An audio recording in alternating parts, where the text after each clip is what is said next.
আর এই জামানার মধ্যে একজন বড় বুজুর্গ ছিল আল্লামা কারশি মাজজুম। মাজজুম বলা হয় কুষ্ঠ রোগীরে। এই কারশি মাজজুমের অনেক মুরিদান, অনেক বড় বুজুর্গ, মুস্তাজাবুদ দাওয়াতওয়ালা আল্লাহওয়ালা বান্দা, দোয়া করলে কবুল হয়ে যায়। কিন্তু নিজের গায়ে কুষ্ঠ রোগী এ মুসলমান, তিনি আল্লাহর দরবারে একদিনও দোয়া করে নাই যে আল্লাহ আমারে ভালো করে দেন। কেন? এই কুষ্ঠ রোগ থাকার কারণে মানুষ তারে ঘৃণা করে, আর এই লোকটার মর্তবা আল্লাহর দরবারে বাড়তে থাকে। আল্লামা কারশি মাজজুম মুসলমান ভাইয়ের একদিন মুরিদানদেরকে ডাক দিয়ে বলে, শোনো, আমার তো বয়স হয়ে গিয়েছে, আমার একটা বিয়ে করা দরকার, কিন্তু আমি যে কুষ্ঠ রোগী, কার মেয়েটা আমার কাছে দিবে? আমি তো বিয়ে করতে পারলাম না, আমি একটা নবীর সুন্নত জারি করতে পারলাম না। ওই দরবারে আসলে একজন গরিব মানুষ, কিন্তু হুজুরের খুব বেশি ভালোবাসে, খুব মোহাব্বত করে। বাড়িতে গিয়ে মেয়েরে বলছে, আম্মা গো, আমার হুজুর কিন্তু অসুস্থ, আমার হুজুর কুষ্ঠরোগীর একজন মানুষ, কিন্তু মুস্তাজাবুদ দাওয়াত, যখনই যেখানে দোয়া করে সেই দোয়া আল্লাহ ফেরত দেয় না, কবুল করে নেয়। মাগো, আমি চাইতেছি তুমি হুজুরের খেদমত কইরা ধন্য হইবা, আল্লাহর জান্নাতে যাইবা। আম্মাগো, তুমি কি এটা পারবা? তুমি কি রাজি আছো? আব্বা, যদি এমন একজন বুজুর্গের খেদমত করে আমি মরতে পারি, আমার স্বামী দেয়া কি হবে? আমি খেদমতের দরকার, আমারে বিয়ে দিতে পারেন, অসুবিধা নাই। জোরে কন সুবহানাল্লাহ। এখন একটু শোনেন ভালো করে। এখন হুজুরের কাছে মুরিদ আসছে, আইসা বলে, হুজুর, আমার মেয়েটা রাজি আছে। সব কিছু খুলিয়ে বলছ? হ্যাঁ হুজুর, আমার মেয়েটা আপনার খেদমত করতে চায়। এখন মুসলমান ভাইরা ওই মজলিসেই মেয়ের বাবা মেয়ের পক্ষ থেকে এজেন্ট নিয়ে ওই মুহূর্তে সবার সামনে বিয়ে পড়াইয়া দিছে। সুবহানাল্লাহ, জোরে কর। এখন বাসর রাত্রে এই মেয়েকে হুজুরের ঘরে দিয়ে আসছে। হুজুর বাসর ঘরে ঢুকার আগে আগে ওই যে মুস্তাজাবুদ দাওয়াত, দোয়া করলে কবুল হয়, নামাজের মুসল্লা বিছায়া ফালাইয়া নামাজ 2 রাকাত নামাজ পড়া আল্লাহরে ডাক দেখ, আল্লাহ, যদিও মেয়েটা আমার খেদমতের জন্য রাজি হইছে, আমি কুষ্ঠ রোগী, আল্লাহ, মেয়েরও তো একটা জীবন আছে, চয়েস আছে, আল্লাহ তোমার কাছে এই মুহূর্তে বলতেছি, আমার কুষ্ঠ রোগটা ভালো করে দাও। আল্লামা কারশি মাজজুম দোয়া করছে, সঙ্গে সঙ্গে আল্লাহ দোয়া কবুল কইরা তারে পুরা সুস্থ কইরা সুটাম দেহের অধিকারী একজন যুবক বানাই দিছে। এখন বাসর ঘরে ঢুকছে, বিবি একদিকে বসা, স্বামী আরেক দিকে। স্বামী যখন গিয়া বিবির কাছাকাছি গেছে, মেয়েটা দূরে সরে গেছে। কে আপনি? আমার স্বামী তো একজন অসুস্থ রোগী, কুষ্ঠ রোগী, আপনি দিবালা মানুষ। কে আপনি? আপনার পরিচয় বলেন। আপনি আমার সামনে আসবেন না, আমি আপনারে ভয় পাই, আমি পর্দা করি, আপনি সামনে আসবেন না। আল্লামা কারশি মাজজুম বলেন, ভয় পাইও না, আমি তোমার স্বামী। আমি কুষ্ঠ রোগী ছিলাম, আমি নামাজের মুসল্লা ফালাইয়া দোয়া করছি, আল্লাহ আমারে সুস্থ করে দিছি। মেয়েটায় ডাক দিয়ে বলে, আপনি আমার সামনে আসিয়েন না, আমি আসলে সুটাম দেহের স্বামী চাই নাই, আমি একজন রুগী স্বামী চাইছি। কেন জানেননি? আমি রুগীর খেদমত করে আল্লাহর জান্নাতে যেতে চাই। আমি এই মুহূর্তে আপনার খেদমত করতে চাই না, আমি আপনার কাছে থাকতে চাই না, আমি চলে যাব। আমি তো এই উদ্দেশ্যে বিয়া বসি নাই, আমি আপনার খেদমতের উদ্দেশ্যে বিয়ে বসেছি। আল্লামা কারশি মাজজুমকে ডাক দিয়ে বলে, হুজুর, আপনি যদি আগের মতন হইতে না পারেন, কুষ্ঠ রোগী না হইতে পারেন, আমি ফিরে যাব, এই স্বামীর ঘর সংসার আমি করব না। হুজুর আবার নামাজের মুসল্লা ফালায়া ডাক দিয়ে, আল্লাহ, আমার আগের মতো বানায়া দাও। দোয়া করতে দেরি হয়েছে, আগের মতন হতে দেরি হয় নাই। মেয়েটা ডাক দিয়ে কয়, হুজুর, এখন থেকে আমি একজন কুষ্ঠ রোগীর খাদেম হয়ে গেলাম। ফেরেশতারা দেরি করে নাই। এর মুসলমান ভাইরা রে, ওই তো নজরুলকে পাকড়াও করে আল্লাহর সামনে নিয়ে যখন হাজিরি করাবেন, আল্লাহ বলবেন, কি রে, তুই তো বান্দা 99টা নেকি লইয়া হাসরের ময়দানে ঘোরাঘুরি করলি, আর বান্দা তোর কাছে একটা নেকি, তুই কেমনে কি করছস বল?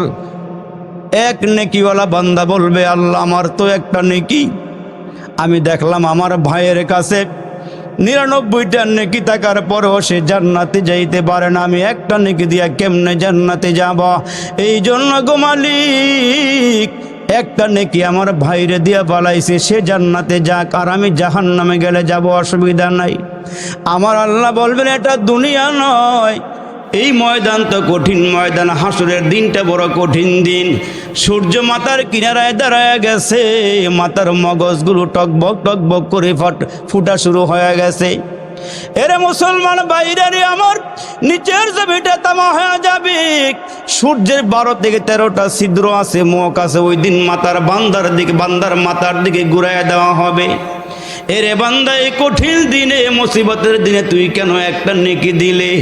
আল্লাহ গো, একটা নেকি দিয়ে আমি কি করব? এই জন্য আমার ভাইয়ের ওপর আমি রহম করেছি। আমার ভাই জান্নাতে যাক, আমি জাহান্নামে গেলে যাই, অসুবিধা নাই।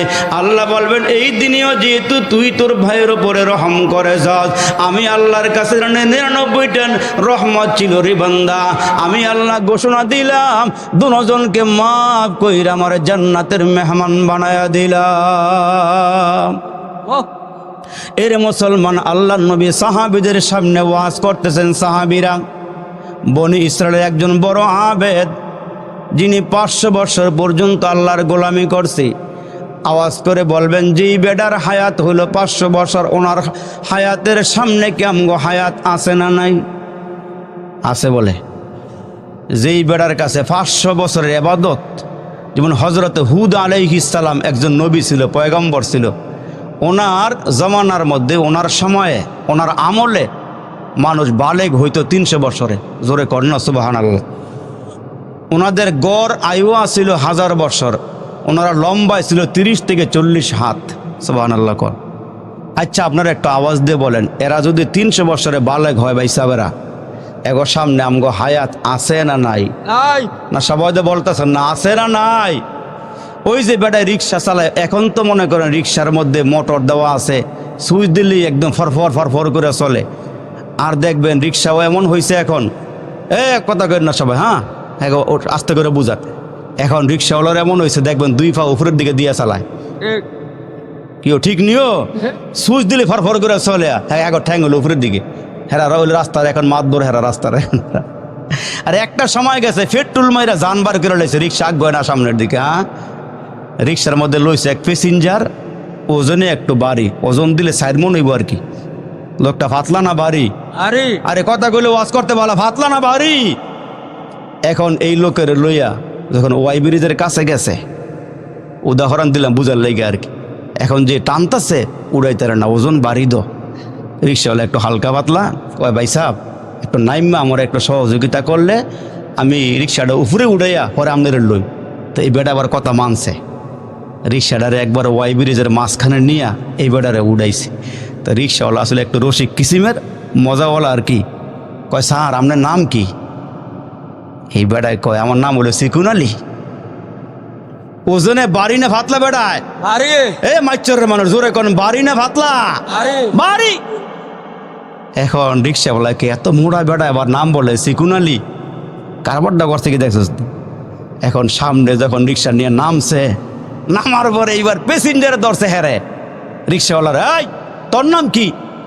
কয় স্যার আমার নাম নাই। আমার নাম আমনে এত মোটা বেটার নাম যদি সিকুন আলী হয়, আপনার সামনে আমি আছো? এক জায়গায় গেছি ওয়াজ করতাম, এই বেটা ডাক দিছে, মজনু ওদিকে আয়। আমি কি নাম রাখলে মজনু? তো পাগল না, এটা কি নাম রাখছে? খাওয়া দাওয়ার পরে কে হুজুর একটু এই ফলাটার মাথা হাত দিয়ে ওটা দোয়া করে দেন। আমি কে পাগলামি করে? আমি নামের অর্থই পাগল। নামের অর্থ কি? পাগল। এই জন্য কইছে বালা একটা নাম রাখতে। নবীজি কইছে বাচ্চা দুনিয়াতে আসলে বালা একটা নাম রাখো, 7 দিনের দিনে একটা আকিকা দিও, চুল দিয়ে 4টা সম পরিমাণ স্বর্ণ রূপা দান করে দিও আল্লাহর রাস্তায়। নাম রাখছে একেবারে নিজে মাতবরি করে নাম রাখছে ফসা। কি নাম রাখছে? ফসা। 2 বছর পরে একটা আল্লাহ মেয়ে সন্তান দিচ্ছে, নাম রাখছে বাসি। ছোট ছোট নাম, ছোট ছোট নাম। এখন তো এই নাম ওই ঠিক নিও, বড় নাম রাখলে ভাল লাগে না, হুজুরগর নাম পছন্দ হয় না, ফসা বাসি নাম রাখছে। এই বেটার আল্লাহর রহমতে আর একটা ফলা আল্লাহ দিছে, আর 2 বছর পরে হুজুরের কাছে গেছে, শেষ মেশটা হুজুরের একটু নাম টাম জিগে রাহি। তো হুজুরে কয় কি নাম? কয় একটা রেখা দেন। তো হুজুরে চিন্তা করার দেখছে যে আগের বইয়ের মধ্যে বীর শ্রেষ্ঠ মতিউর রহমান মতিউর রহমান ফরমাবরদার আনুগত্যশীল নাম একটা রেখা দিছে মতিউর রহমান। এই বেড়ায় চিন্তাই করে কয় তিন কোনা তিনটা ব্রিজের মাথা ওয়াই ব্রিজ, এত লম্বা নাম মতিউর রহমান। আগের দিয়ে ছোটো ছোটো করে ফসা বাসি এটা নাম রাখছে কি মতিউর রহমান। হুজুরে আসলে হুজুরে পরের বাইত খায়, এগুলো ওজন বরাদ নাই, নাম একটা রেখা দিছে। এই বেড়ায় আডে আর কাটে কাটতে কাটতে নাম রাখছে মুইত্যা। রাগ হয়ে নাম না, হ্যাঁ মন খারাপ করেন না, একবার দাওয়াত দিয়েছেন, জীবনে আর দাওয়াত না দিলেও অসুবিধা নাই। আজকে যেহেতু আইসে একটা মিলে ঝুলে ওয়াজ করে, কিন্তু রাগ হবে না আপনার আবার নিয়ে আবার এবার নাম রাখছে মুইত্যা। আগের দিয়ে পচা আর বাসি নাম রাখছে কি, এখন কোনো সমস্যা হয় নাই। সমস্যা কয়েকদিন পরে ওনার বাড়িতে আইসে এক মেহমান বেড়াইতে আইসে, বেড়াও ঢাকাতে মিষ্টি উষ্টি লয়ে আইসে, একেবারে আরামে বাড়ি বেড়াইতে আইসি। তা বেড়াইতে আইসে মতো হ্যাঁ ওনারে আতফত দোয়াইয়া ডাইনিং টেবিলে বয়াইছে, বয় কয় ফসা বাতান। এই বেড়ায় কয় মাত্র ঢাকার থেকে আইলে মিষ্টি উষ্টি লইয়া কয় ফসা বাতান, তো একটু পরে কয় বাসি তরকারি আন। কারণটা দেখছেন, এই বেড়ায় কয় কিরে ফসা ভাত বাসি তরকারি, সামনে আগে গিয়ে কে মুইত্যা ফানি আন। অবস্থা খারাপ না ভালো হয়েছে? হাইছেন না, উড়াই দিয়েন না। আমগো নাম শুনলে কুত্তে ফানি তুলে থাকে বর্তমানে নাম হলে, জোরে কোন ঠিক না বে ঠিক? নাম দেখলে চিনা জানে এটা মুসলমান না হিন্দু, জোরে কোন ঠিক না বে ঠিক? এই জন্য নাম রাখলে একটু ভালো দিকে রাখা। এটা আমরা যে ভাই সব বাহাদুরগুলি করতেছি, এদিকে তাকাইলে দেখি এগো সামনে আমগো হায়াত নাই। ওই তো 500 বছর পর্যন্ত আবাদত করছে, আর এইবারে দোয়া করছে। আমার নবীজি ওয়াজ করে সাহাবাদের সামনে ওয়াজ করছে, আল্লাহ আমারে তুমি একটু সুযোগ দিও, ক্ষমতা দিও আল্লাহ, আমি যেন সেজদার হালাতে মরি, আর আমি যেন সেজদার হালাতে হাসরের দিন তোমার সামনে উঠি। আর একটু জোরে কর। 500 বছর পর্যন্ত আবাদত করছে, এইবারে বাড়িঘর সাইরা গেছিল গা, কিন্তু এখন বাড়িঘর সাইরা যাওয়া জায়েজ নাই। হুজুর করতে জিগাইবেন, যেহেতু রামপুর বড় মাদ্রাসা পাশে, কিন্তু একটা সময় ছিল বৈরাগ্যতা, বাড়িঘর সাইরা নিবিড়ে গিয়ে আবাদত বন্দি করতে এটা জায়েজ ছিল, কিন্তু আমগো লেগে জায়েজ নাই। আমগো লেগে পরিবারের মধ্যে বরণ পোষণ করে আবাদত, জোরে কোন সুবহানাল্লাহ। এখন এই বেড়ায় আল্লাহর কাছে দোয়া করছে, আল্লাহ আমার সেজদার হালাতে রাখো, সেজদার হালাতে মরণ দিও, আমার হাসরের দিন সেজদার অবস্থায় উঠাইও।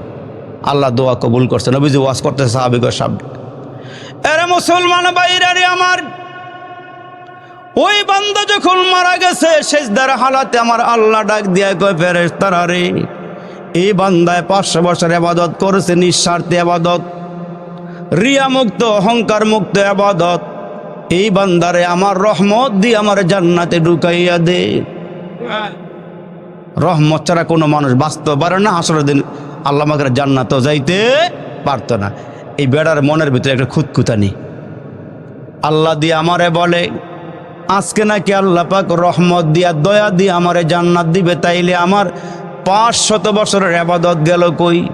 মনে মনে একটা খুঁতখুঁতানি আসেনি যে আমি যে এত ইবাদত করলাম এটা গেল কই? আল্লাহ বলে আজকে দয়া করে আমারে জান্নাত দিব। এরে মুসলমান বন্ধুরা রে আমার, ওই বান্দার মনের ভিতরে কল্পনা জল্পনা, আমি ইবাদত করলাম 500 বছর পর্যন্ত, এগুলো গেল কই? আল্লাহ তো আমাদেরকে অনার্থক বানায় নাই, ও কারণে বানায় নাই। ওয়ামা খালাকাতুল জিন্না ওয়াল ইনসা ইল্লা লিয়াবুদুন। আল্লাহকে বান্দা তোমাদেরকে অনার্থক বানায় নাই। আফা হাসিবিতুম আন্নামা খালাকনাকুম আবাসা ওয়া আন্নাকুম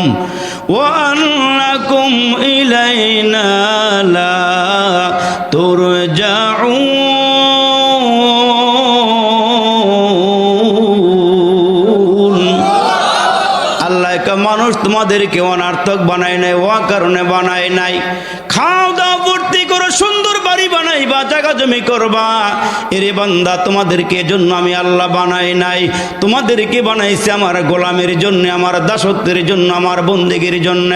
5 ওয়াক্ত নামাজ পড়বা, রমজান মাসের রোজা রাখবা, তোমার উপরে যাকাত ফরজ হলে যাকাত দিবা, হজ ফরজ হইলে হজ করবা, ছেলে মেয়েগুলোকে দিন শিখাইবা, বিবিরে পর্দা করাইবা, বাচ্চা উপযুক্ত হয়ে গেলে মেয়েদেরকে পর্দা করাইবা, ঘরের মধ্যে ইবাদতের পরিবেশ তৈরি করবা। এরে বান্দা তোমাদেরকে আমি আল্লাহ অনার্থক বানাই নাই, ও কারণে বানাই নাই। এরে মুসলমান বন্ধুরা রে আমার, ওই বান্দা 500 বছর পর্যন্ত নিঃস্বার্থে একনিষ্ঠভাবে আল্লাহর গোলামি করেছে, বন্দেগী করেছে। আল্লাহ বলেন যাও আমার দয়া দিয়া তুমি জান্নাতে চলে যাও। ওই বান্দা মনে মনে চিন্তা করে, আল্লাহ তুমি আজকে তোমার রহম দিয়া, দয়া দিয়া, অনুগ্রহ দিয়া আমার এই জান্নাত দিবা, আমার 500 বছরের ইবাদত গেল কই? আল্লাহ সব জানেনি, মনের খবর। এখানে বসে বসে কার মনে কি কল্পনা জল্পনা আল্লাহ জানে না? আল্লাহ ভালো করে জানে। হয়তো আমি জানি না, আমার পাশের লোকটা জানে না, কিন্তু আল্লাহ সব জানে। আল্লাহ কয় আমি তোমার দিলের মনের খবরও জানি, তোমার মনের বাসনা যাতনা আমি সব বুঝি। এরে মুসলমান বন্ধুরা রে আমার, আমার প্রাণের ভাইরা রে, গভীর মনোযোগ দেয়া শোনেন। আমার আল্লাহ বলেছেন দয়া দিয়ে জান্নাত দাও। ওই বান্দা মনে মনে কয় তাহলে আমার 500 বছরের বন্দেগী গেল কই? আমি যে শীতের রাত্রে ঠান্ডা পানি দিয়ে ওযু করে ফজরের নামাজ পড়লাম, এই নামাজ গেল কই? আমি যে রমজান মাসে দিনের বেলা পিপাসার কারণে গলা শুকাইয়া গিয়েছিল, আমি যে রোজা রাখছিলাম, রোজা গেল কই? আমি যে মালের যাকাত দিয়েছিলাম, যাকাত গেল কই? ঈদের নামাজ পড়ছিলাম, জানাজার নামাজ আদায় করছিলাম, এগুলো গেল কই? সওয়াব গেল কই? আল্লাহ মনের সব খবর জানে। আমার আল্লাহ ডাক দিয়া কয় ফেরেশতারা রে, তার গলার মধ্যে একটু পিপাসা লাগায়া দে, জিহ্বাটা শুকায়া দে, গলাটা শুকায়া পালা, পানির পিপাসা লাগায়া দে। মুহূর্তের মধ্যে তার গলার মধ্যে পানির পিপাসা, জিহ্বার মধ্যে পানির পিপাসা লাগছে, মুখ শুকায়া গেছে, গলা শুকায়া গেছে, এখন পানি দরকার। হঠাৎ করে বান্দা পানির জন্য হয়রান পেরেশান হয়ে গেছে, পানি পান করবে, পানি লাগবে তার। তাকায় দেখে তার মুখের সামনে 1 গ্লাস পানি বাইসা উঠছে। জোরে কর না, আওয়াজ দিয়ে সুবহানাল্লাহ। তার মুখের সামনে 1 গ্লাস পানি, পানি খাইবানি।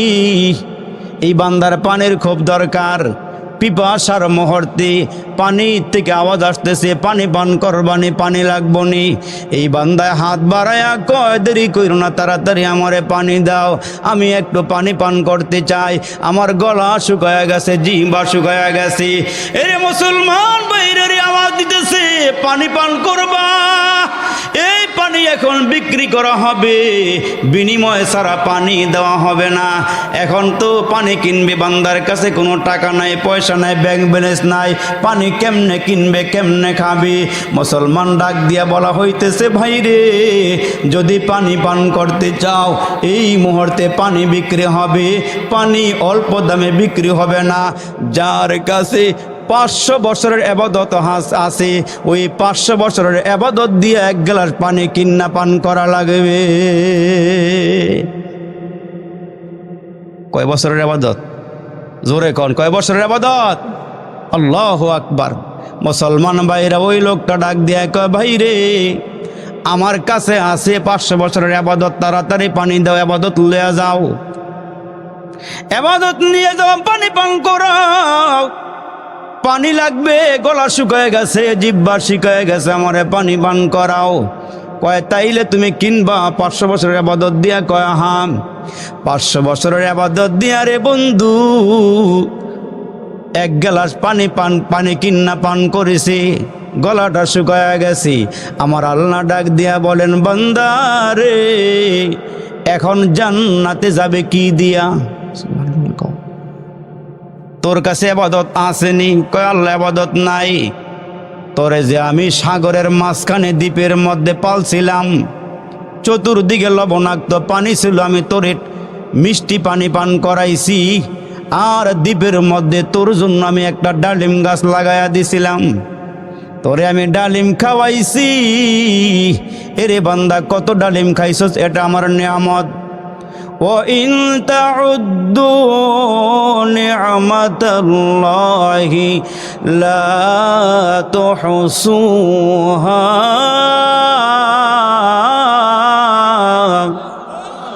মিষ্ট তিক্ত জাল মশলা, কার কার ঘুমাইছে?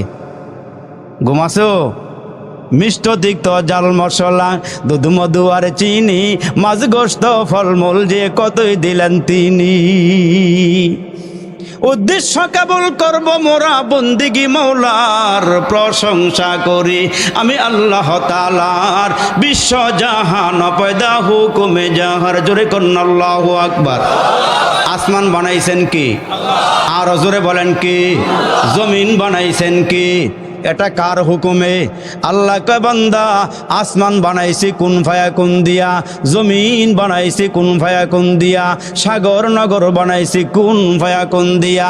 এরে মুসলমান একটু চিন্তা করছিলি ওই আসমানটা কে খাড়া করে রাখলাম? একটা খুঁটিও নাই, একটা খাম্বাও নাই, মাথার উপরে আসমানটা জ্বলে আছে। জমিনটারে কে বিছানা বানায়া দিল? সাগর এত গভীর করে কে মাটি কাইটা সাগর বানাইলো? পাহাড়গুলো এত উঁচু করে কে মুসলমান বানাইলো? এত মাটি পাহাড়ের পাথরগুলি জমা করলো, কতগুলো শ্রমিক লাগাইল? আল্লাহ ডাক দিয়া বলেন ইন্নামা আমরুহু ইযা আরাদা শাইআন আইয়াকুলা লাহু কুন ফায়াকুন।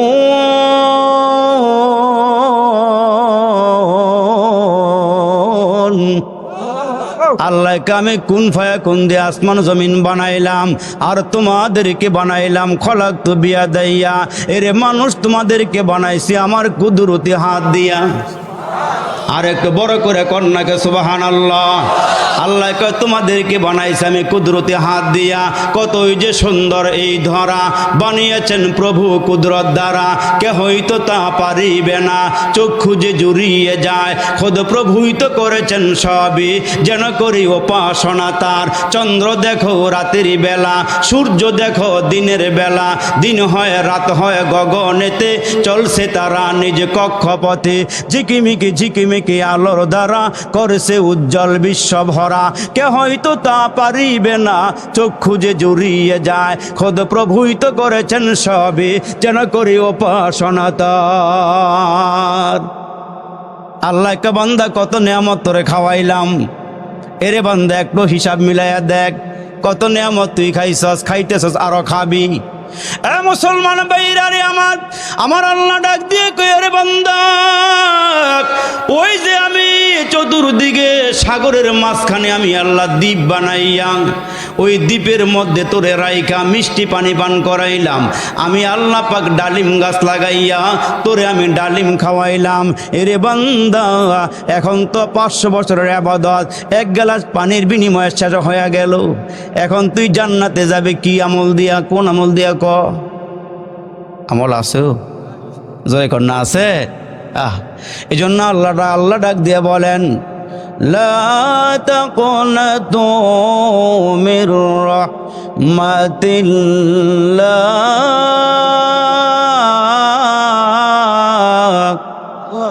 এরে বান্দা আমার রহমত থেকে নৈরাশ হয় না। গুনাহ করে বলাইছ, আমার রহমত থেকে নৈরাশ হয় না। দেখেন না মুসলমান ভাইরা রে আমার, আল্লাহ ডাক দিয়ে কে বান্দা জানি তুই গুনাহ করবি, নাফরমানি করবি, এই জন্য আমি আল্লাহ তোর গুনাহ মাফ করাইবার মেডিসিনও দুনিয়াতে রাখছি। সুবহানাল্লাহ কোন ঠিক না? জোরে সুবহানাল্লাহ। আমি জানি তুই গুনাহ করে ফেলাইবি। শয়তান আল্লাহর ডাক দিয়ে কে আল্লাহ আমি দেখবো মাইচরের মানুষগুলো কেমনে জান্নাতে যায়। আল্লাহ ডাক দিয়ে কয় তুই কি করবি বল?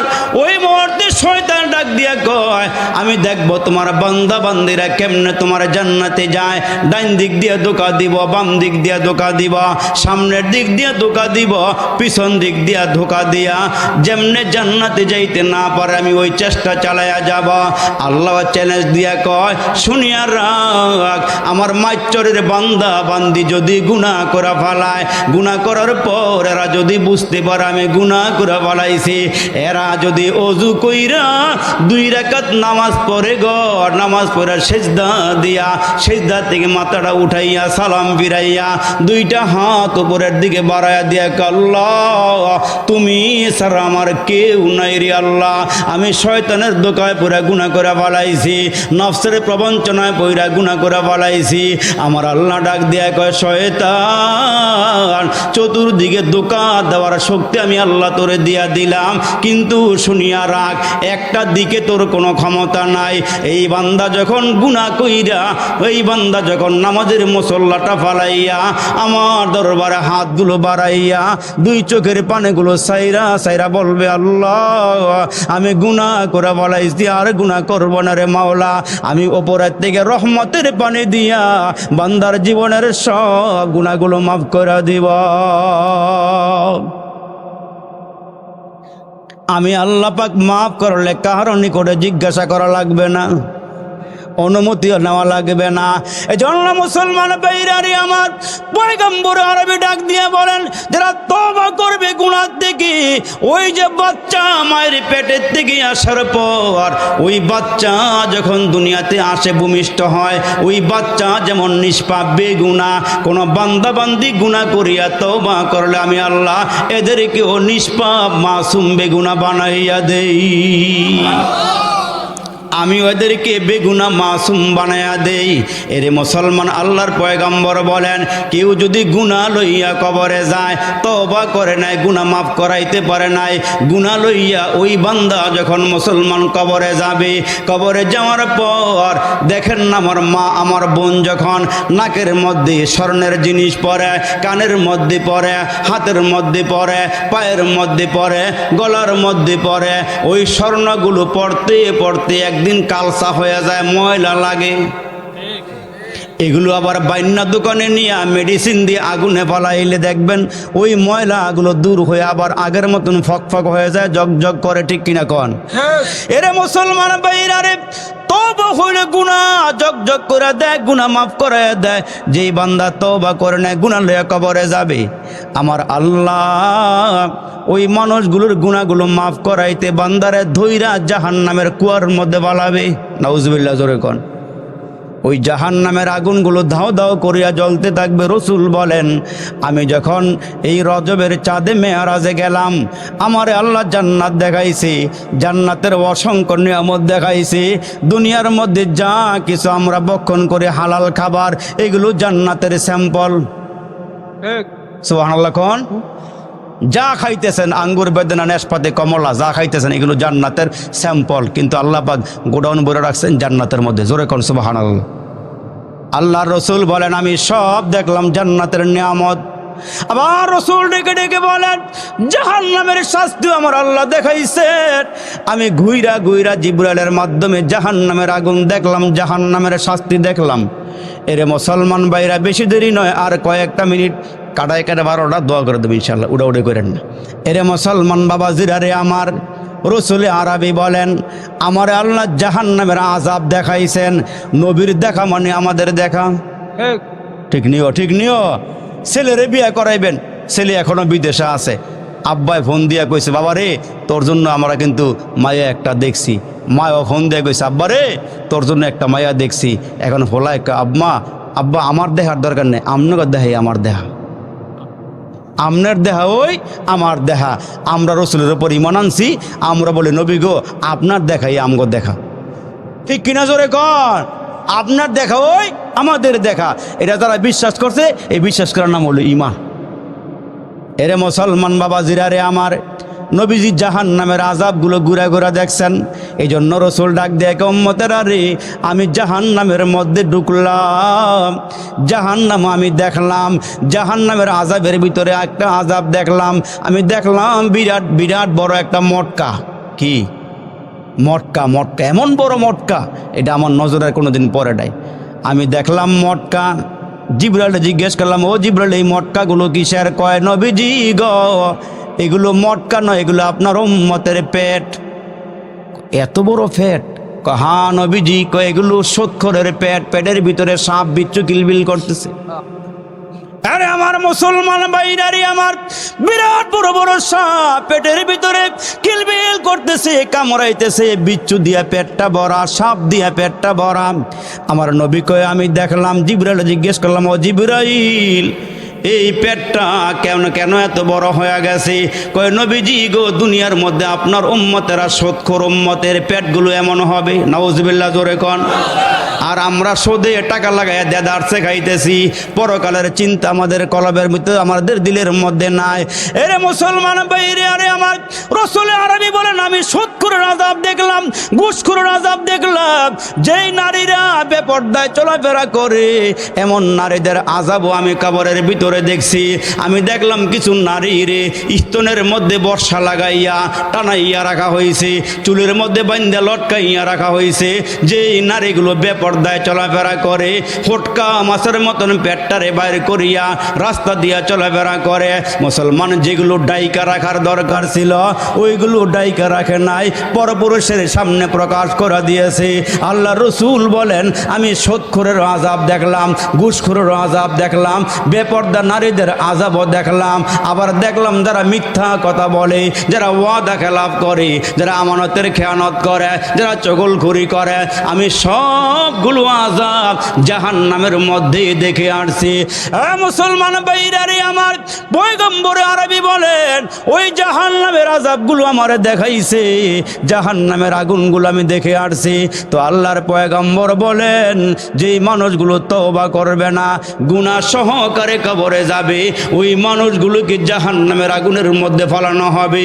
জাহান্নামের আগুন যখন জোশ মারবে গো, ওই আগুনগুলো যখন ওপরের দিকে উঠবে, মানুষগুলো ঢেউয়ের মতন ওপরের দিকে উঠতে থাকবে। আবার যখন আগুনগুলো নিচের দিকে যাবে, ওই মানুষগুলো আবার নিচের দিকে যাওয়া শুরু করিয়া দিয়েছে। আমার মুসলমান ভাইরারে আমার, ওই জাহান্নামের চুলার মধ্যে, জাহান্নামের গর্তের ভিতরে মানুষগুলো আল্লাহরে ডাকবে। আমার আল্লাহ ডাকের সাড়া দিবে না কেন?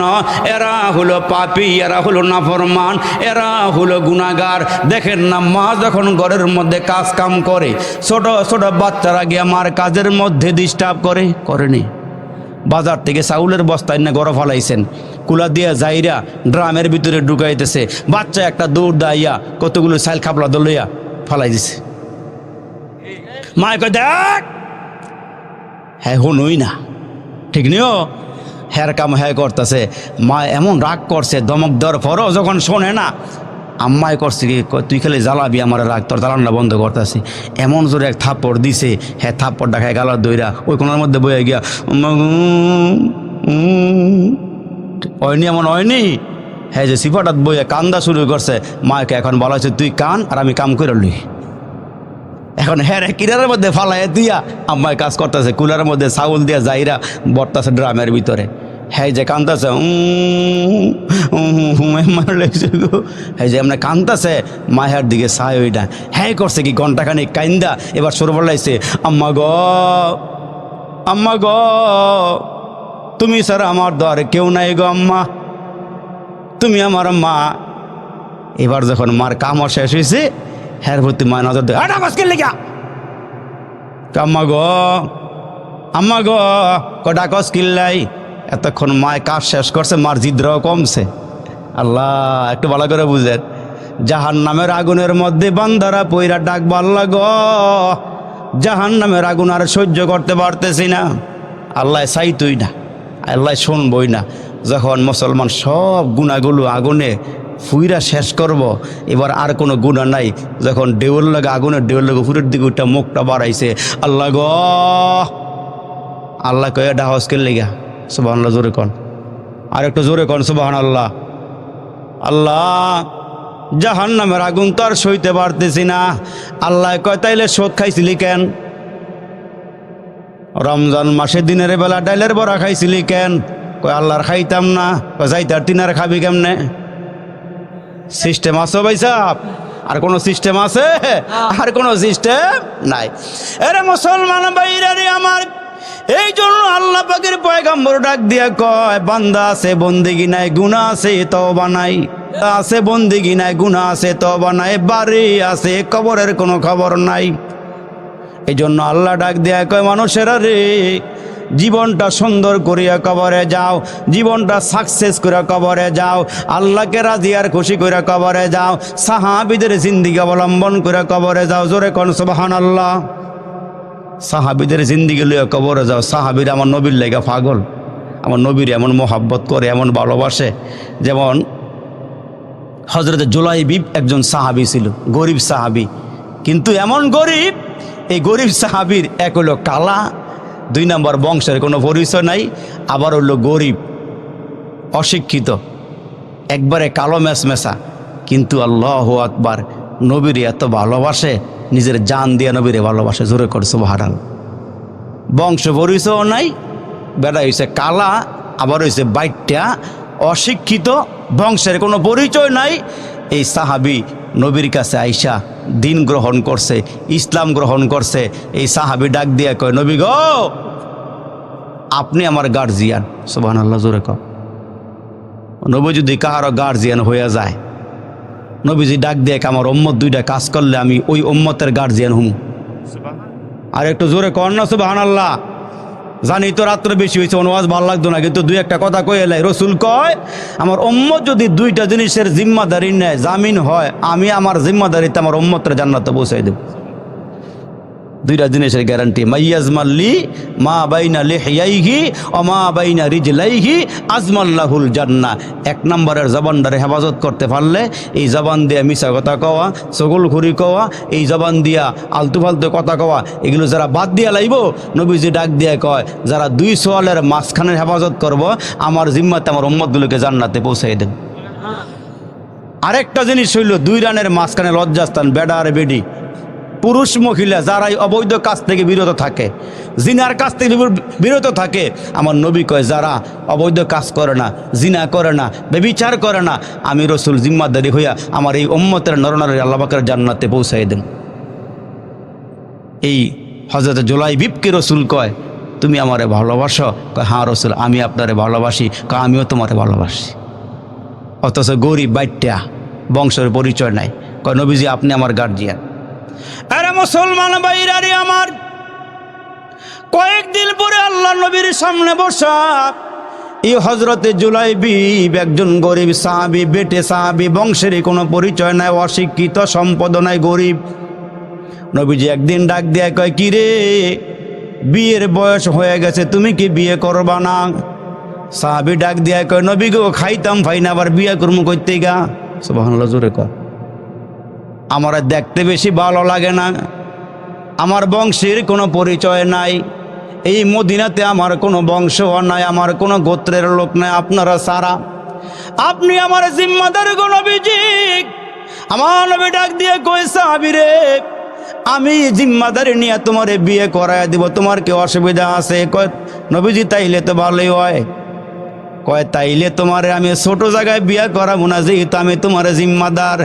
মদিনার মধ্যে একজন আনসার সাহাবী আছে, পয়সাওয়ালা, দাপটওয়ালা, অনেক সম্পদের মালিক, আমি তার মেয়েকে তোমার সঙ্গে বিয়ে দিব। আল্লাহু আকবার। নবীজি সংবাদ পাঠাইছে, যেমন নবী বিয়ের প্রস্তাব পাঠাইছে। সাহাবী কয়, নবীজি আপনার মতো লোক যদি আমার মেয়েরে বিয়ে করে, আমার জীবন ধন্য। নবীজি কয়, আমি বিয়ে করতাম না, আমার সাহাবীরে বিয়ে করাম, তুমি একটু আমার দরবারে আস। হজরতে জুলাইবিব বলেন, আমার নবীর দরবারে ওই আনসার সাহাবী আসলো, পয়সাওয়ালা সাহাবী, দাপটওয়ালা সাহাবী, সম্পদওয়ালা সাহাবী। আরে মুসলমান ভাইরারে আমার, ওই সাহাবী আসার পর আল্লাহর রাসূল ডাক দিয়া কয়, এরে মিয়া, তোমার মেয়েটা আমার এই সাহাবীর কাছে বিয়ে দিবা। সুবহানাল্লাহ। আনসার সাহাবী ওই গরিব সাহাবীর দিকে তাকায় কয়, নবীজি গো, এই লোকের বংশের কোনো পরিচয় নাই, বেটে আবার কালো, দেখতে কুসরি, বচ্চুরুদ, ওনার কাছে আমি মেয়ে দিব, এটা আমার দ্বারা সম্ভব না। আমি আমার বিবির একটু জিজ্ঞাসা করিয়া নেই। বাড়িতে যাওয়ার পর বিবির কাছে সব ঘটনা খুলিয়া বললে, ওই মুহূর্তে বিবিও ডাক দিয়া কই, স্বামী গো, বলো কি, এমন একজন দরিদ্র সাহাবী, অসহায় সাহাবী, কালো, বেটে, অশিক্ষিত বংশের কোনো পরিচয় নাই, তার কাছে আমার একমাত্র মেয়ে, সুন্দরী মেয়ে কেমনে উঠাইয়া দেই। স্বামী আর স্ত্রী ঘরের মধ্যে বসিয়া আলোচনা করতেছিলেন। ইন্দিমে টাইমে মেয়েটা আরেক রুমের থেকে শুইনা বাড়াইছে। আল্লাহ রসুল প্রস্তাব দিয়েছে মেয়েটারে বিয়ে করার জন্য। মেয়েটা নিজের রুমের থেকে আব্বা আম্মা রুমে এসে ডাক দিয়ে কয়, তোমরা আমার নবীর প্রস্তাব রে প্রত্যাখ্যান করো, এত বড় সাহস আসমানের নিচে জমিনের উপরে তোমাদের কেমনে হইল? আর একটু জোরে কর না সুবহানাল্লাহ। আমার নবীর ফয়সালারে তোমরা অমান্য করলা। না না না, আমি মেয়ে বললাম রসুল আরবের সিদ্ধান্তের ওপর আমি অটল, আমি অবিচল, আমি রাজি আছি। জোরে কর না সুবহানাল্লাহ। আর এই জামানার মধ্যে একজন বড় বুজুর্গ ছিল আল্লামা কারশি মাজুম। মাজুম বলা হয় কুষ্ঠ রোগীরে। এই কারশি মাজুমের অনেক মুরিদান, অনেক বড় বুজুর্গ, মুস্তাজাবুদ দাওয়াতওয়ালা আল্লাহওয়ালা বান্দা, দোয়া করলে কবুল হয়ে যায়। কিন্তু নিজের গায়ে কুষ্ঠ রোগী এ মুসলমান, তিনি আল্লাহর দরবারে একদিনও দোয়া করে নাই যে আল্লাহ আমারে ভালো করে দেন। কেন?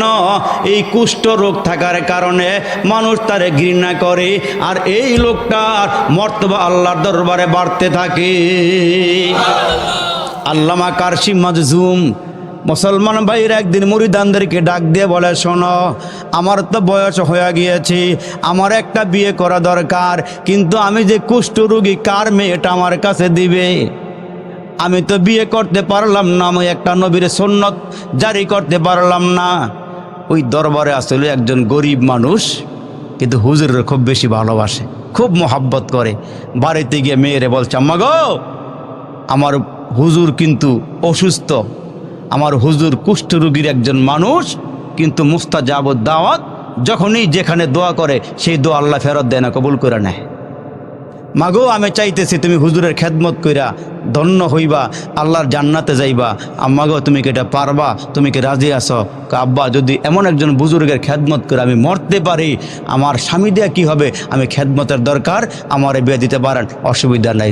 জোরে কন সুবহানাল্লাহ। এখন একটু শোনেন ভালো করে। এখন হুজুরের কাছে মুরিদ আসছে, আইসা বলে, হুজুর, আমার মেয়েটা রাজি আছে। কয়, সব কিছু খুলিয়ে বলছো? কয়, হ্যাঁ হুজুর, আমার মেয়েটা আপনার খেদমত করতে চায়। এখন মুসলমান ভাইরা ওই মজলিসেই মেয়ের বাবা মেয়ের পক্ষ থেকে এজেন্ট নিয়ে ওই মুহূর্তে সবার সামনে বিয়ে পড়াইয়া দিছে। সুবহানাল্লাহ, জোরে কর। এখন বাসর রাত্রে এই মেয়েকে হুজুরের ঘরে দিয়ে আসছে। হুজুর বাসর ঘরে ঢুকার আগে আগে ওই যে মুস্তাজাবুদ দাওয়াত, দোয়া করলে কবুল হয়, নামাজের মুসল্লা বিছায়া ফালাইয়া নামাজ 2 রাকাত নামাজ পড়া আল্লাহরে ডাক দেখ, আল্লাহ, যদিও মেয়েটা আমার খেদমতের জন্য রাজি হইছে, আমি কুষ্ঠ রোগী, আল্লাহ, মেয়েরও তো একটা জীবন আছে, চয়েস আছে, আল্লাহ তোমার কাছে এই মুহূর্তে বলতেছি, আমার কুষ্ঠ রোগটা ভালো করে দাও। আল্লামা কারশি মাজুম দোয়া করছে, সঙ্গে সঙ্গে আল্লাহ দোয়া কবুল কইরা তারে পুরা সুস্থ কইরা সুটাম দেহের অধিকারী একজন যুবক বানাই দিছে। এখন বাসর ঘরে ঢুকছে, বিবি একদিকে বসা, স্বামী আরেক দিকে। স্বামী যখন গিয়া বিবির কাছাকাছি গেছে, মেয়েটা দূরে সরে গেছে। কে আপনি? আমার স্বামী তো একজন অসুস্থ রোগী, কুষ্ঠ রোগী, আপনি দিবালা মানুষ। কে আপনি? আপনার পরিচয় বলেন। আপনি আমার সামনে আসবেন না, আমি আপনারে ভয় পাই, আমি পর্দা করি, আপনি সামনে আসবেন না। আল্লামা কারশি মাজুম বলেন, ভয় পাইও না, আমি তোমার স্বামী। আমি কুষ্ঠ রোগী ছিলাম, আমি নামাজের মুসল্লা ফালাইয়া দোয়া করছি, আল্লাহ আমারে সুস্থ করে দিছে। মেয়েটায় ডাক দিয়ে বলে, আপনি আমার সামনে আসিয়েন না, আমি আসলে সুটাম দেহের স্বামী চাই নাই, আমি একজন রুগী স্বামী চাইছি। কেন জানেননি? আমি রুগীর খেদমত করে আল্লাহর জান্নাতে যেতে চাই। আমি এই মুহূর্তে আপনার খেদমত করতে চাই না, আমি আপনার কাছে থাকতে চাই না, আমি চলে যাব। আমি তো এই উদ্দেশ্যে বিয়া বসি নাই, আমি আপনার খেদমতের উদ্দেশ্যে বিয়ে বসেছি। আল্লামা কারশি মাজুমকে ডাক দিয়ে বলে, হুজুর, আপনি যদি আগের মতন হইতে না পারেন, কুষ্ঠ রোগী না হইতে পারেন, আমি ফিরে যাব, এই স্বামীর ঘর সংসার আমি করব না। হুজুর আবার নামাজের মুসল্লা ফালায়া ডাক দিয়ে, আল্লাহ, আমার আগের মতো বানায়া দাও। দোয়া করতে দেরি হয়েছে, আগের মতন হতে দেরি হয় নাই। মেয়েটা ডাক দিয়ে কয়, হুজুর এখন থেকে আমি একজন কুষ্ঠ রোগীর খাদেমা হয়ে গেলাম। আমি খাদেমা হইয়া দুনিয়ার সুখ চাই না, পরকালের সুখ চাই। ওই মেয়েটাও ডাক দিয়া বলে, আনসারি মেয়েটা ডাক দিয়ে বলে, আব্বা রসুলের দরখাস্ত প্রত্যাখ্যান করিও না, আমি রাজি আছি, আব্বা আমারে বিয়ে পড়াইয়া দাও। সুবহানাল্লাহ। কয় উপস্থিত সাহাবীদেরকে নিয়ে রসুল বিয়ে পড়াইয়া দিলেন। একদিকে বিয়ে পড়ান শেষ, আরেকদিকে হাইয়া আলাল জেহাদের আওয়াজ আসছে, কে কোথায় আসো, জেহাদের ময়দানে যেতে হবে। এই সাহাবী চিন্তা করে বাসর ঘরে যাব নাকি কালিমার পতাকা উড্ডীন করতে যাব। সিদ্ধান্তে অটল হইছি, আমি বাসর ঘরে না গিয়া নবীজির সঙ্গে জেহাদের ময়দানে যাই। আর একটু জোরে কর না সুবহানাল্লাহ। আমি জেহাদের ময়দানে যাই। ওই সাহাবী জেহাদের ময়দানে চলে গেছে জুলাইবিব। আমার মুসলমান ভাইরা জেহাদের ময়দানে চলে গেল। জেহাদের ময়দানে গিয়া জেহাদ করতে করতে কালিমার পক্ষ নিয়া, রসুলের পক্ষ নিয়া হযরতে জুলাইবিব জেহাদ করতে করতে এক পর্যায়ে শহীদ হয়ে গেছে। দুনিয়া থেকে বিদায় হয়ে গেছে, বিবির সঙ্গে দেখাই হয় নাই। আল্লাহ রসুল ডাক দিয়া কয়, সাহাবীরা রে, কে কোন জায়গায় শহীদ হয়েছে লাশগুলো একত্রিত করো, কে আহত হয়েছে ওই লাশগুলো একত্রিত করো। এখন মুসলমান যারা আহত শহীদ এই লাশগুলো খুঁজিয়া পাইছে, কিন্তু হযরতে জুলাইবিব বেটে মানুষ ছিল, কালা কুশি বচ্চুরুত, এটারে খুঁজিয়ার পায় না। সাহাবীরা খুঁজতে খুঁজতে গিয়ে দেখেন এক জায়গায় 7টা কাফেরের লাশ পড়ে আছে, ওই লাশের নিচে পড়ে রয়েছে হযরতে জুলাইবিব। উনি শহীদ হয়ে গেছে। আল্লাহর পয়গম্বর চোখের পানিগুলো ছেড়ে ছেড়ে ডাক দিয়ে বলে, সাহাবীরা রে, এই জুলাইবিব তো আজকের রাত্রে বাসর করার কথা ছিল। আমার প্রেমে পড়ে আমার মহব্বতে যেই সাহাবী শহীদ হয়ে গেল, আমি নবী তার জানাজা পড়াবো, আমি নিজে তার লাশটা কবরে নামাবো। সাহাবীরে মুসলমান কাফন দাফন করিয়া যখন নিয়ে যায়, রসুল তার সঙ্গে রওনা দিয়েছে। আমার নবী কবরের মধ্যে নাইমা 2টা হাত বাড়াইয়া দিয়া কয়, সাহাবীরা রে, এই জুলাইবিবের কোনো আত্মীয় স্বজন নাই, দেও লাশটা আমার হাতে উঠাইয়া দাও। রসুলে আরবি লাশটা হাতের মধ্যে নিয়া মাথাটা উঁচু করে আল্লাহ দরবারে ডাক দেয়, আল্লাহ আমি তার উপরে রাজি, তুমিও তার উপরে রাজি হয়ে যাও। আল্লাহ তুমি তার উপরে সন্তুষ্ট হয়ে যাও। আল্লাহ তুমি তারে মাফ করে দাও, তুমি তারে জান্নাত দিয়ে দাও। আমার আল্লাহ ডাক দিয়ে কয়, নবী গো, আপনি যার উপরে রাজি, আমি আল্লাহ তার উপরে রাজি। আর আল্লাহ যার উপর রাজি হয়ে যায় তার জন্য জান্নাতের ফয়সালা হয়ে যায়। এই জন্য মুসলমান পায়ে হাত দিয়া বলিয়া যায়, আল্লাহ যা হুকুম করেছেন ওই হুকুমগুলো পালন করব, যা বর্জন করতে বলেছেন ওগুলো আমরা বর্জন করব। পারবো ইনশাআল্লাহ? পারবো ইনশাআল্লাহ? আল্লাহ কবুল করুক, বলেন আমিন। আপনারা অনেক টাকা পয়সা দিছেন, কিন্তু প্যান্ডেলটা রয়ে গেছে, বিছনা রয়ে গেছে। এই যে লানাকুনান্না মিনাল খাসিরিন, ফেলিয়ে না দিও রে মালিক, ফেলিয়ে না দিও, গুনাহ যত করেছি আমরা ক্ষমা তুমি করিও। মাফ করে দাও রে মালিক, মাফ করে দাও, গুনাহ যত করেছি আমরা ক্ষমা তুমি দাও।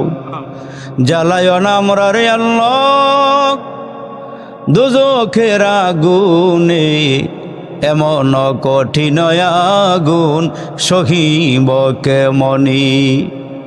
ভাই বন্ধু সবাই মিলি কবরে শুয়া বুকে দিবে মাটি, দরজা বন্ধ করে দিবি আল্লাহ জনমের লাগি। ইয়া আল্লাহ তাকায় দেখো না তোমার কতগুলো আশিকিন জাকিরিন পাগল প্রেমিক বান্দা বান্দিরা, যাদের চুলগুলো পেকে গেছে, দাড়িগুলো পেকে গেছে রে আল্লাহ, নওজোয়ান টকবগে যুবক আলেম ওলামা, আল্লাহ সদ্য ওমরা করে আসছে আমার ভাই আব্দুল হান্নান ভাই সহকারী। ইয়া আল্লাহ যে যেখান থেকে হাতগুলো বাড়াইয়া দিছে রে মালিক, আমরা গুনাহগার নাফরমান সারা জীবনের গুনার বোঝা নিয়ে ইয়া আল্লাহ কাঙ্গালের মতো ভিক্ষুকের মতো তোমার দরবারে হাতগুলো বাড়াইছি। মেহেরবান মালিক, মেহরবানি করে গো জিন্দগির সব গুনাহগুলো ক্ষমা করিয়া দাও। আয় আল্লাহ তুমি যদি ক্ষমা না দাও কে মোদের গুনাহগুলো ক্ষমা দিবে রে আল্লাহ। তোমার কাছে করজোর দরখাস্ত করতেছি, জিন্দেগির সব গুনাহগুলো ক্ষমা করিয়া দাও।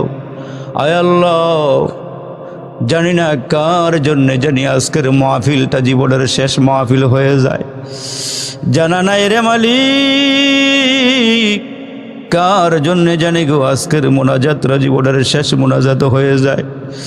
আল্লাহ, বড় আশা করে হাতগুলো বাড়াইছি, গুনাহগার বইলা তোমার রহমতের দুয়ার থেকে ধাক্কা দিয়ে বাইর করে দিও না। ওরে মালিক, এই মাহফিল থেকে একজন মুরব্বীরে আল্লাহ ওয়ালা বানাইয়া, একজন যুবক রে খাঁটি ওলি বানাইয়া আল্লাহ গো মেহেরবানি করে আমরা গুনাহগারদের মুনাজাতগুলো কবুল করে না। আল্লাহ, জানি না কোন দিন জানি তোমার ঘরের পালকিটা আমাদের দরওয়াজায় হাজির হয়ে যায়। এমন কোনো দিন নাই, এমন কোনো রাত নাই মাইকে আওয়াজ হয় না অমুকের সন্তান অমুকে দুনিয়াতে নাই। রাতের বেলা বাড়ি ফিরতে গিয়া আসতে গিয়া কত মানুষের লাশ দেখি রে মালিক। ইয়া আল্লাহ, ট্রাকের নিচে চাপা পইরা আল্লাহ মাথার মগজগুলো টকবক টকবক করিয়া চতুর্দিকে ফুটিয়া যায় রে আল্লাহ। কোন দিন জানি গো আমাদের দরওয়াজায় মালাকুল মউত দাঁড়ায়া যায়। চোখের সামনে কত মানুষ কবরের বাসিন্দা হয়ে গেল। আল্লাহ, বাবার কাঁধে সন্তানের লাশ, আবার সন্তানের কাঁধে মায়ের লাশ, বাবার লাশ কবর নিয়ে শোয়াইছি, জানা নাই রে মালিক আজকে সন্তানেরা কত সুখে আছে। এই আব্বা আম্মা সন্তান রে মানুষ করতে যাইয়া নিজে না খাইয়া সন্তান রে খাওয়াইছে, নিজে সিরাফারা কাপড় পইরা সন্তানগুলোকে ভালো ভালো জামা পরাইছে রে মালিক। ওই আব্বা কার জানি বেঁচে নাই। মাহফিলটার চতুর্দিকে তাকায়া দেখলাম গো নিজের বাবার চেহারার মতো কোনো মানুষ পাইলাম না। এরে মালিক, জানি না কার বাবার কবরে জাহান্নামের আগুন, জানা নাই কার আব্বার কবরে জাহান্নামের আগুনগুলো ধাও ধাও করিয়া জ্বলতেছে রে মালিক। জানা নাই কার মার কবরে বিষাক্ত সাপগুলো সবল মেরে আসি। একটা নয়, দুইটা নয়, দয়ার রসুল বলেছেন 99টা সর্পে কামড়াবে রে আল্লাহ। বিচ্ছুগুলো উপর দিক দিয়া নিচের দিক দিয়া চতুর্দিকে ঘেরাও করিয়া কামড়াবে। আল্লাহ, জানি না কার আব্বা আম্মার হাত পায়ে জাহান্নামের শিকল দিয়া বান্ধা রাখছো রে মালিক, জানা নাই রে মালিক। কবরের মাটি এক পাশের মাটি আরেক পাশের মাটি এমন জোরে চাপ দিছে রে আল্লাহ,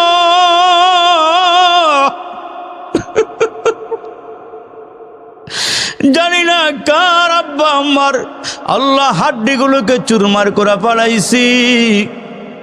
কত জায়গা থেকে খবর আসে কবরের মধ্যে আগুন বিষাক্ত সাপ সবল মারা রইছি। আল্লাহ, জানি না মাইচর আমার বাবাদের সঙ্গে আর জীবনে দেখা হয় কি না, জানা নাই যুবকদের সঙ্গে আর দেখা হয় কিনা রে মালিক। এ যুবক, দিলটা এত শক্ত বানাইছো কেন?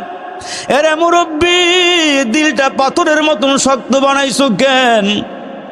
যদি আজকের মাহফিল থেকে একটা ফোঁটা দুইটা ফোঁটা চোখের পানি আব্বা আম্মার জন্য ফালাইতে পারো, তোমার এই চোখের পানি আমার আল্লাহ কুদরতি হাত বাড়ায় আব্বা আম্মার কবরে ছেড়ে দিবে।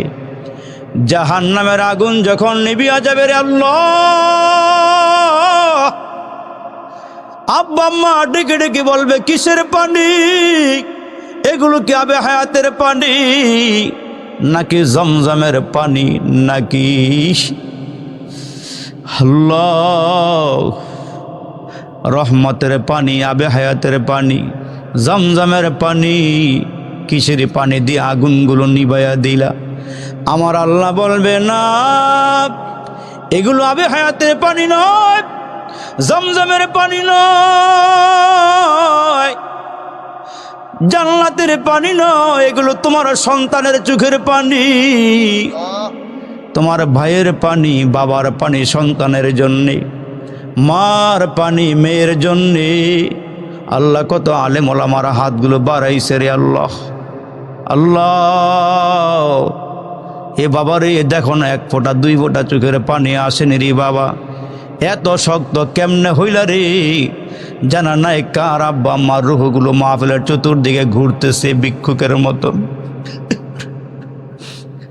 জানি না কার আব্বা আম্মার রুহগুলো ভিক্ষুকের মতন ঘুরতেছে আর বলতেছে এক ফোঁটা পানি দে, দে একটু দোয়া কইরা দে, এরে সন্তান একটু দোয়া করে দে। জানি না কার আব্বা আম্মার কবরে আরে আসমানের বৃষ্টির পানিগুলো ঢুকে, কার কবরের মধ্যে কুয়াশার পানিগুলো ঢুকে। ওই কবর থেকে আব্বা আম্মা ডাক দিয়া কয়, ছেলেরে একটা বার কবরের কিনারায় দাঁড়াইলি না, একটা দিন গোরস্থানে আসলি না, এত সুন্দর মাহফিল হইল, তুই কাতা গায়ে দিয়ে ঘরে ঘুমাইছস, কেন আসলি না? কেন একটু দোয়া করলি না? আল্লাহ মাইচর আইসা বাবাদেরকে পাইয়া বড় ভালো লাগলো রে আল্লাহ।